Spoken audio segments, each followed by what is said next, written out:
Celtics about ready to wrap up the preseason. What do we want to see from the last preseason game? From Joe Mazzulla, Malcolm Brogdon, Luke Kornet, Fiando Cabangeli, Jayson Tatum. What do we want to see? It's all right now on the Locked On Celtics podcast. Be ever ready. Recognize the city of champs. Boston, baby, we do what you can't. Locked on number 18, Tatum and Brown, J-team, step back. We gon' wet that and slay teams. Of course, the Celtics, who else could it be? Screaming like KG with the Larry O.B. Karalis above average, assessing the team status. Best daily pod, no cap, salary matching. Clutch like Bird the DJ, keep John on replay. Prime time, dapping up the truth on the sideline. Raining J's, how it started, raising banners, how we finished. Locked on Celtics pod, home of the winners. Hey, welcome back to the Locked On Celtics podcast here on the Locked On Podcast Network, where it is your team every day. And I'm here for you every day, Monday through Friday, with a free, fresh podcast that is available everywhere podcasts exist and also on YouTube. So watch the show on YouTube as well. Subscribe there.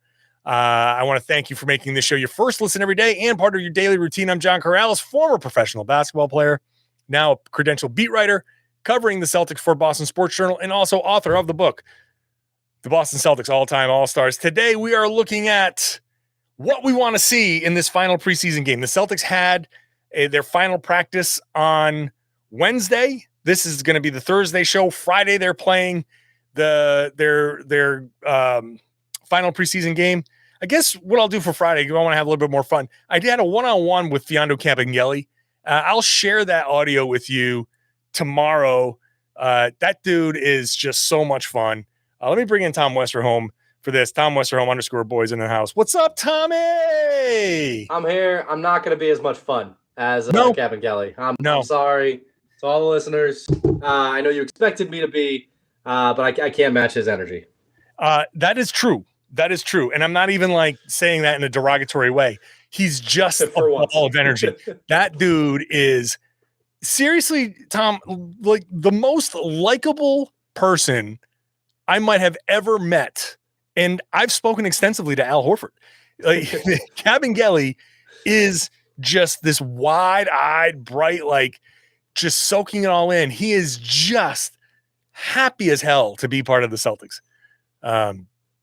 So I think that's going to be a fun thing. I'll share my one-on-one with Cabangeli tomorrow. Today, we're going to talk about this final preseason game and what we're looking for. What can the Celtics accomplish in this game that will tell us anything at all? And we start, I guess, the number one thing, Tom, is that the stuff that we were talking about yesterday, I guess, which is the starting lineup. I need to see Luke Kornet with these guys.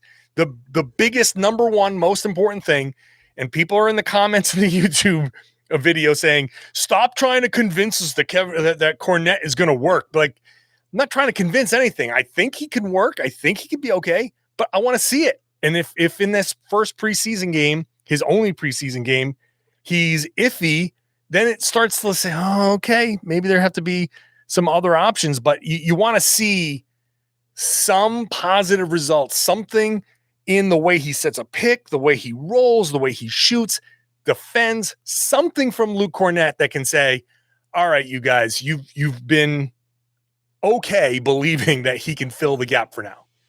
To be clear, I have no idea if Luke Kornet is going to work. I just think they're going to do it. Yeah, I'm not trying to convince anybody. I think everybody else is good enough where he can fit in fine. Yeah, exactly. And that seems like the most reasonable place to put him. So yeah, I mean, it's just like it's less about like, oh, I think it's going to work because X, Y, and Z, and more about just like, here are the reasons that I think the Celtics are going to give this a shot. So yeah, I mean, I think. Like we talked about last time, if from him, I want to see a little bit of floor spacing. I want to see the ball movement. And I think the big thing that you want to see from Cornet, if you're thinking that he's going to be somebody who gets significant minutes, is the screening. I think you want to see that, like, when he gets in there, first of all, he frees the guy up, that the guy gets the little bit of space that he needs. And then after that, you want to see that whatever Cornet does after he sets the screen is something that's going to be productive. So if I'm the Celtics, that's the big thing that I'm looking for with him. It's just like because his job is not to create anything, to score anything really. Mm-hmm. His job is just to help other people do that. So whether that's passing, whether that's screening. Those are the big things that I want to see, and especially the screening, because that's, just such a staple of the Celtics offense is getting those guys going. Yeah, and that's been one of the topics that they've talked about maybe the most in camp. And it's about, I think one of the low key, just kind of nerdy basketball things that the Celtics are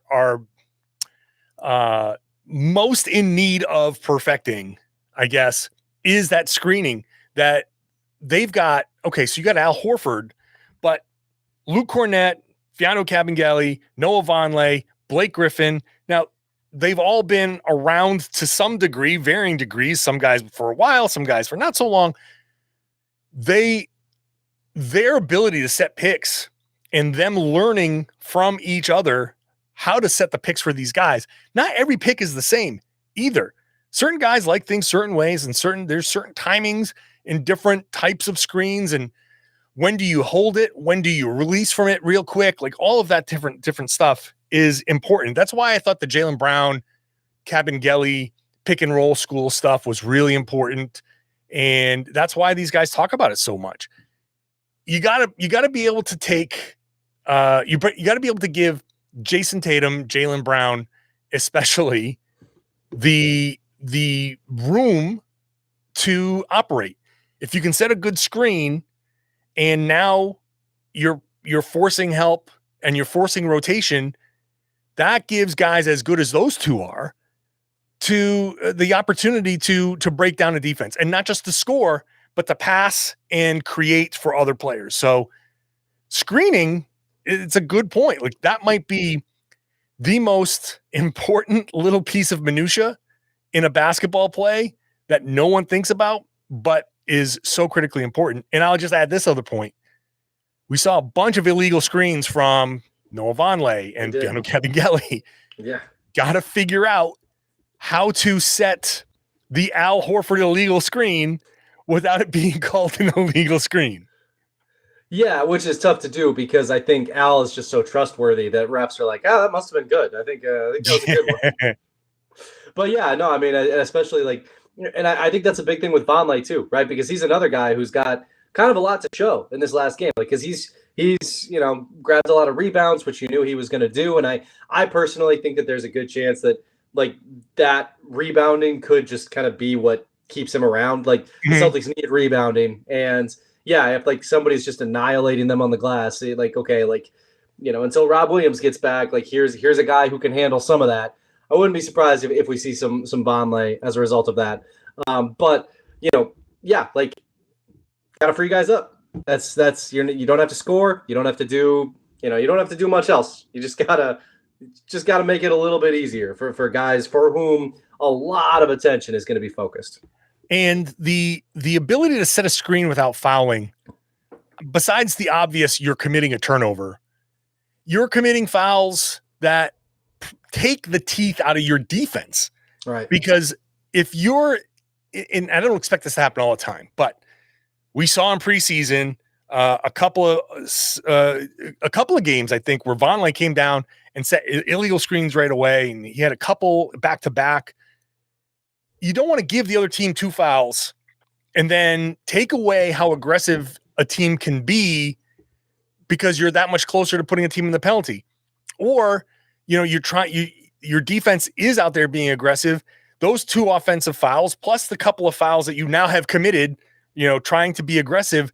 Next thing you know, it's 7 minutes to go in the quarter, and the next foul puts them in the bonus, and you're just like, oh crap. Now you tend to maybe back off a little bit, at least on the perimeter. It has a wide ranging ripple effect, other than he didn't get the guy open. He didn't do the ability to minimize the fouling in that aspect of the game actually increases their ability to be aggressive on the defensive end. Yeah. And yeah, 100%. I also think that, if you look at it's going to be interesting Friday, because I think making sure that you like set those cleanly and that you free guys up against the Raptors, like with all of that, all that length, all that stuff, making sure you get some of those switches, cleanly without fouling, all that stuff, making sure that you that you can kind of generate some offense against a team that is pretty versatile and that does have a lot of defensive options. I mean, like the Celtics really thrive against mismatches. So that's kind of another thing that I'm looking at there is like the Raptors are a fun test that way because they're so long, because they're so versatile, because they're so athletic. They're kind of a fun team to see that against as well. So that's a lot of screening talk here in the first 10 minutes. I like it. All right. That's how you know it's a John Karalis podcast. It's a lot of talk about the big men minutia. We're gonna now up next. 42 minutes on footwork in the post. Drop steps. Let's go. Gotta feel the defender on your hip. All right. We'll get to Tom. Tom's going to take a second here to tell us what he thinks he wants to see. But first, I'm going to tell you about BetOnline, your number one source for all your betting needs this season. And football betting, obviously, is like the number one thing. College football, pro football, it's all there. You can find all the latest developments with players and teams and all the news, podcasts, in-depth stuff, analysis on every single game that you can find. You're going to find all that stuff at BetOnline. And as always, BetOnline remains your number one continued source for all of your sports wagering information. You want to figure out what to bet on, what's hot, live betting. You can, in the game, you can say, well, this first half went this way. I'm going to bet on this in the second half. It's all there with up-to-the-minute scores for every sport out there. That includes Major League Baseball playoffs, MMA, boxing, golf, obviously the NBA, especially now that the season is right around the corner. So head on over to betonline.net, your fastest and easiest way to check in on all your favorite games and events. You can even use your mobile device to do so and learn more. BetOnline is where the game starts. Please gamble responsibly. Thanks again for making Locked On Celtics your first listen every day. Head on over to your favorite app for watching or listening to podcasts and search for the Ultimate Pro Basketball Preview 2022. It's a 6-episode extravaganza getting you ready for the NBA season. The Contender podcast already dropped on the Locked On Celtics feed.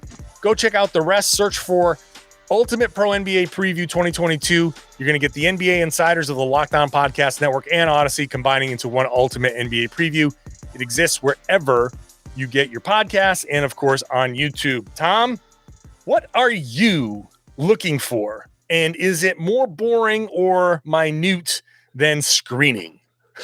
Definitely, it's probably equally boring. But we could start with one that we touched on yesterday as well. I am very curious to see how much more the Celtics try with this no Tatum, no Brown lineup. That the different looks that they can put together there. And again, this is something we touched on yesterday, but the different looks they can put together there with all the shooting that can go around them, you know, the various bigs, the various different looks that you can create there, where the offense is based around Malcolm Brogdon. That's so interesting to me. You know, Brogdon's talked about it a bunch of times. I think he really wants people to remember that he was a number one option at one point. He's like, I think he's cool with coming off the bench. I think he's completely fine with it. I think he wants to win a championship. I think he recognizes that. I mean, he's an intellectual dude. He understands that the Celtics, you know, he's going to get minutes and all of this stuff. I also think he just make sure everybody remembers. You know, yeah. Don't forget. Don't forget. Like, it's okay. I'll come off the bench, but don't let anybody forget. So I like those lineups because I think it's kind of a fun reminder. Like, oh yeah, this guy's really good. Like he's easily a starter quality player, obviously, and he just isn't going to be on the Celtics. And just kind of in general, I think the idea of buying real time for both Tatum and Brown on the bench in game is so interesting, and it also opens up the, you know, more lineups where those guys are together, right? Because one of the downsides of staggering, you know, staggering is great because it keeps, you know, one of your stars on the floor at all times. But, you know, one of the downsides is that if you stagger, that means more minutes where, you know, you don't have both of them. So if you can get them both on the bench, I mean, heck, that's more minutes with Tatum and Brown both on the floor at the same time. That's great. So, again, like this, they haven't done that super extensively yet. There haven't been like a ton of, non-garbage time minutes where those guys are you know, both off the floor, but the little bits and pieces we've seen here and there are interesting to me and definitely something I kind of want to keep an eye on as Mazzulla's building his rotations here. Malcolm Brogdon is the former front man for a band who's now playing keyboards for another band. He's like, just remember, Right, exactly. I'm over here singing backup, and you know, he gets to sing lead on one track on the album that doesn't get released, but he just remember, I was the front man for You know, just remember, I'm nice. Like I'm nice. You know, I'm humble, but I am nice. It's funny because I heard his college coach talking with Chris Forsberg, and he's like, you know, don't mistake this guy for being nice and kind for like not wanting to rip your throat out, because he'll try, and you can't be this good without wanting to rip out your opponent's throat. Correct. And you can be like Iron Fist in a velvet glove, but you still got that Iron Fist, and there's no doubt Brogdon carries that. I mean, obviously, I want to see, when it comes to Brogdon specifically, I actually want to see some of his shots fall. You know, if he's going to be out there, and he said that in practice on Wednesday. We talked to him because he said, you know, I'm looking to get more comfortable and, you know, more fluid and so on and so forth.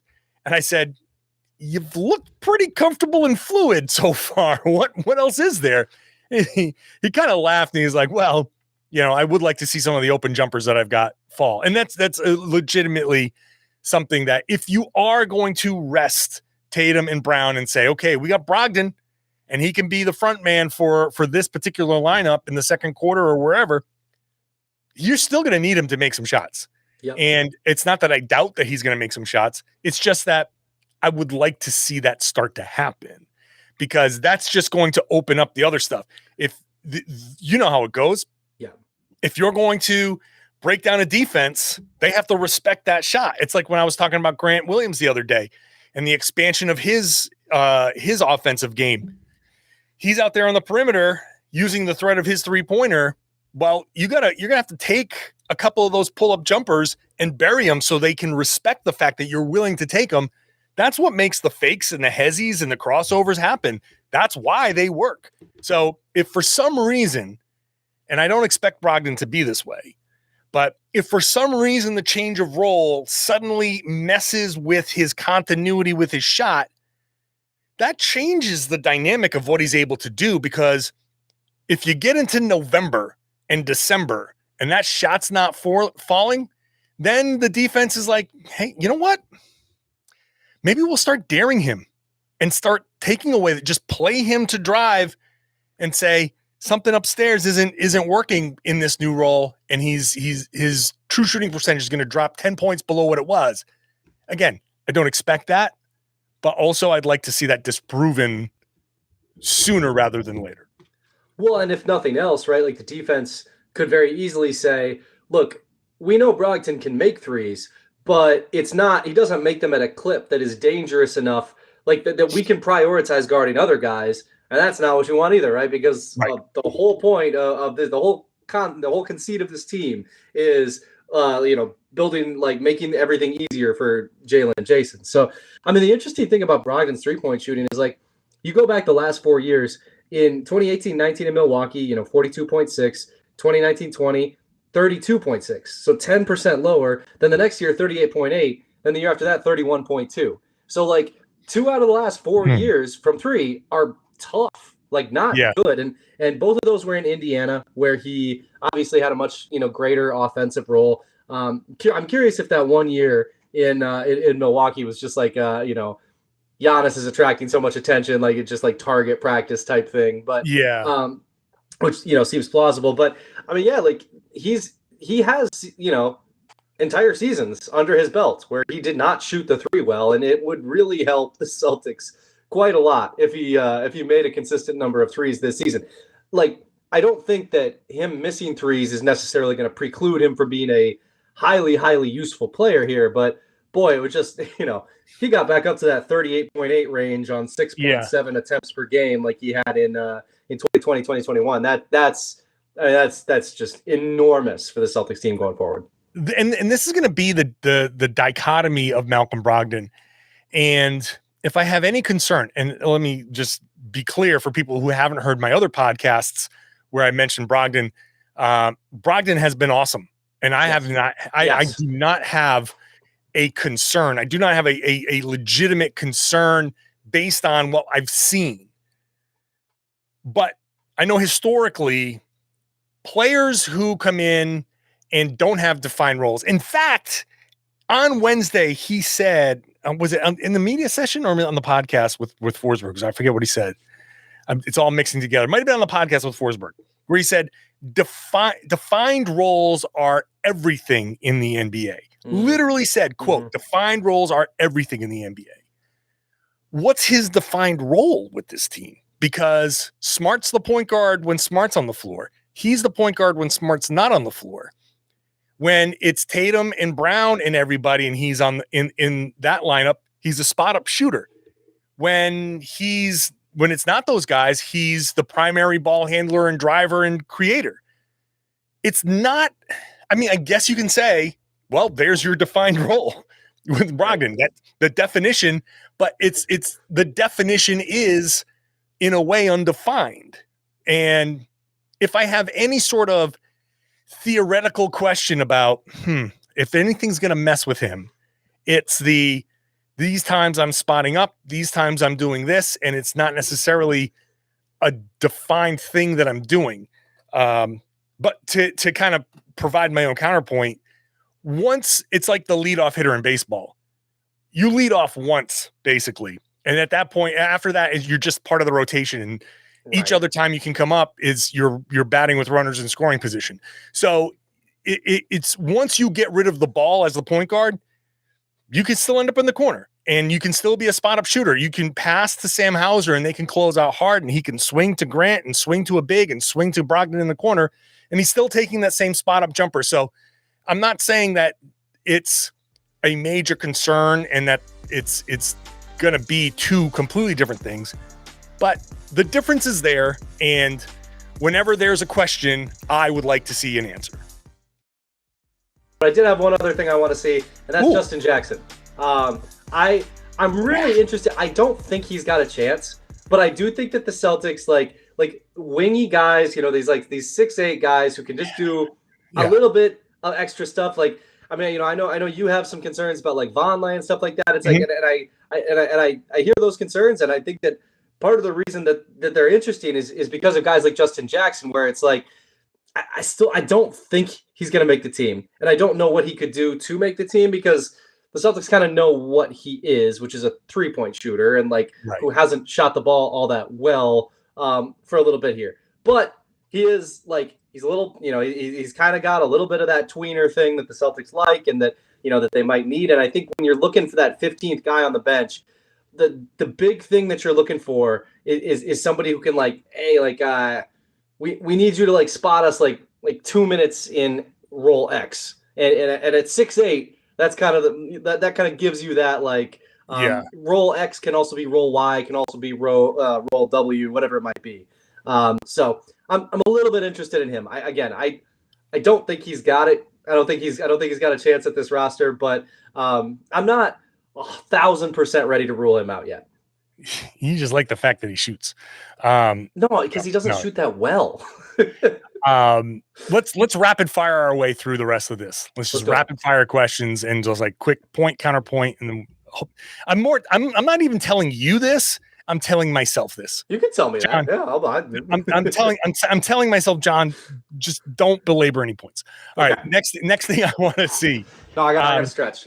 Ready? All right. Yeah. All right. Breathe in through the nose, out through the mouth. Okay. I'm ready. Here we go. I'd like to see Tatum start hitting some shots. Wouldn't that be nice? That would be nice. I'd like to see a couple threes. Yeah, I'd like to see Tatum start hitting some shots, because I don't want to see him actually start cold. I know we're joking about him starting cold. It's the preseason. That's not officially starting cold. I don't want him to go 30% from 3 in October, November, regular season. Let's get this going from the beginning.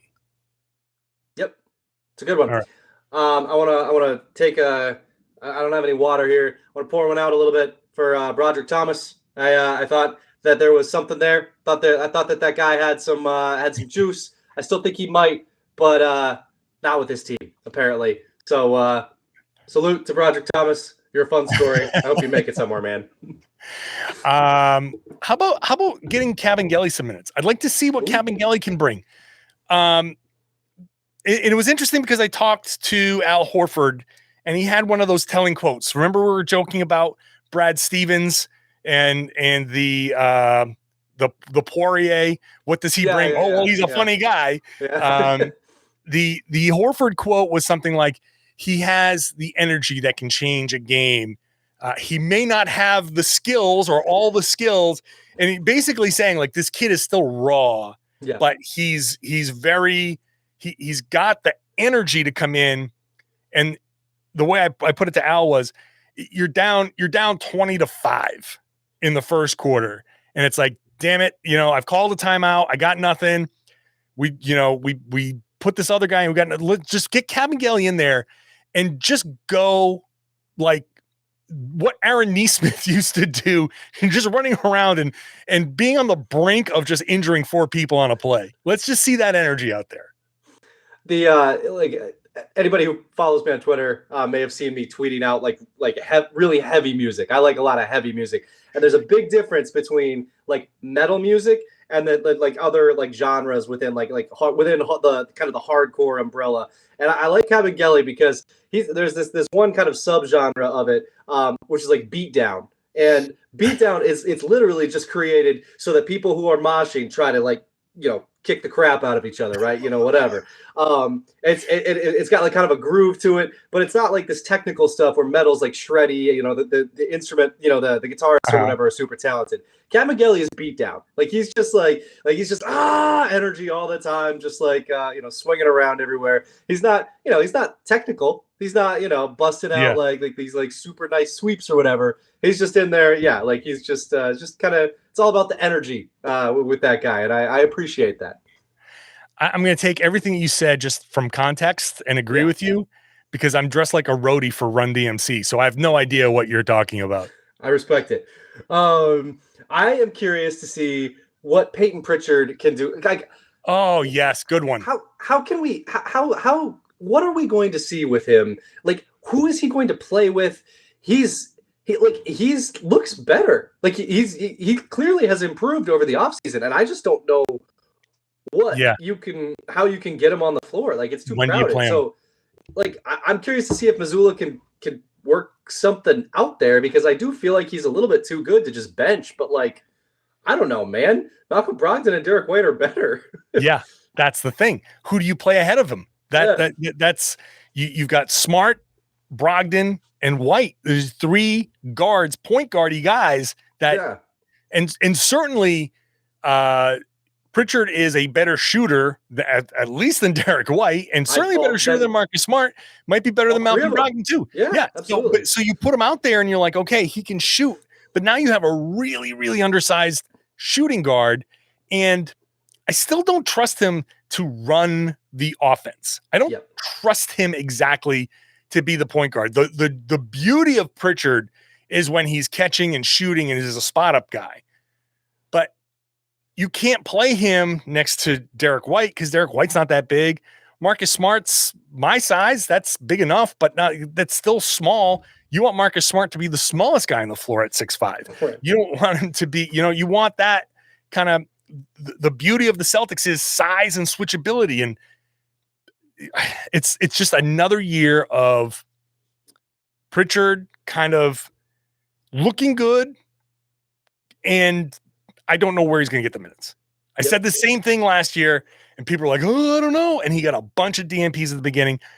The only thing I can say is if the Celtics are going to keep the minutes low for everybody else, there might be some 3 or 4 minute stints where he'll get the early regular season minutes, but then later on those get phased out.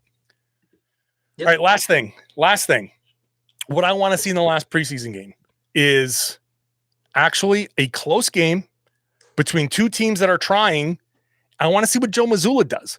I want to see Joe Mazzulla call timeouts and stop runs. I want to see some more of these ATOs, the out of timeout plays, where he's drawing, what's he drawing up and who's he drawing it up for? And, what misdirections is he throwing in there? I want to see an early example of tight game, strategy, coaching. I want to see him put to the test. I do too, man. And it's so interesting because I really kind of feel for Mazzulla on this one because like this just was not what he signed up for, man. Totally. Like I mean, and he's honestly like everybody's talking about what a great job he's doing. I mean, he seems like he's got everybody's respect, all that stuff. But like, drawing up ATOs was just, I mean, you go back to like, I don't remember when all this happened. Time is dead. Nothing makes sense anymore. But like, August, whatever this was, like you go back to August, it's like, imagine telling Joe Mazzulla like, oh, by the way, on October 12th, Celtics, podcast will be talking about like, what is Joe Mazzulla going to draw up in the last minute of a game? Like insanity. So I'm curious too. Good, it seems like he's doing well. So I'm fascinated to see what, it's just so weird to like even be talking about it at this stage. Yeah. He's done a great job getting the guys focused. He's done a great job focusing on the details. All the preseason stuff that he's supposed to do, he's done a great job with it. Now it's the in-game stuff. And that goes with recognition. How fast is he recognizing this lineup doesn't work? How fast is he recognizing this guy doesn't have it? How fast is he recognizing the other team is making a run and you got to stop this thing? Those things come with experience. And that's the one thing it's hard to duplicate. He could be amazing in everything else. And if he's weak in the in-game stuff, then that becomes an issue. And then you got to figure out the bench, how they're going to help him out and all that stuff. So that just comes with doing it. And I want to see some tight games and see him do it. All right. I think we did it, Tom. That's 2 thumbs up. Yeah. 2 thumbs up on the podcast for the _ boys. Yes, Tom Westerholm. Always a pleasure. Appreciate you. And I appreciate you, Tom, and you, viewer, watcher, listener, because we do the show 5 days a week, and I hope you enjoy it. We do it for you, so you can enjoy your Celtics experience and just maybe see the game a little bit differently, maybe enjoy it just a little tiny bit more. That's all we're trying to do for you. So if you're still here and you haven't subscribed, please do so. If you haven't subscribed on YouTube, would love to do that. Especially, I'm going to play this card now. The Locked On Lakers podcast passed Locked On Celtics in subscribers. They're about 100 subscribers ahead of us, and I just cannot functionally handle that. So I'm flat out begging. If you are not subscribed to the podcast on YouTube, please subscribe so we can pass the Lakers podcast again and shove it in their face. I'm being blatant about my pettiness there. So please do that and share the podcast. That'll really help. Tell everybody, tell your friends, tell every single person you meet that they should be listening to and watching the Locked On Celtics podcast right here on the Locked On Podcast Network. Your team every day.